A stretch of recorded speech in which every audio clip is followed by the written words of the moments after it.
नमस्कार, आपणा सर्वांचे खूप खूप स्वागत आहे। सर्व लाडक्या बहिणींसाठी अत्यंत अर्जंट व्हिडिओ आहे।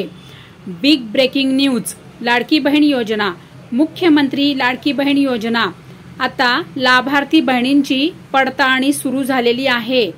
तर कुठे कुठे होणार पडताळणी आणि कोणत्या बहिणींची आता पडताळणी होणार आहे, कोणत्या जिल्ह्यामध्ये ही लाभार्थी बहिणींची पडताळणी सुरू झालेली आहे, आताच शासनाने आजच हे शासनाने अपडेट दिलेले आहे आणि आताच प्रसार माध्यमातून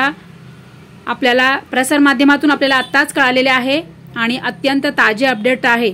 तर लवकरात लवकर जाऊन तुम्ही नवीन व्हिडिओ बघा, तर तुम्हाला सगळं डिटेल्स कळेल की कोणत्या जिल्ह्यामध्ये पडताळणी सुरू झालेली आहे आणि काय कारण आहेत की लाभार्थी बहिणींचे आता पडताळणी होत आहे। तर लवकर जा आणि मोठा व्हिडिओ बघा, म्हणजे समजेल सगळं।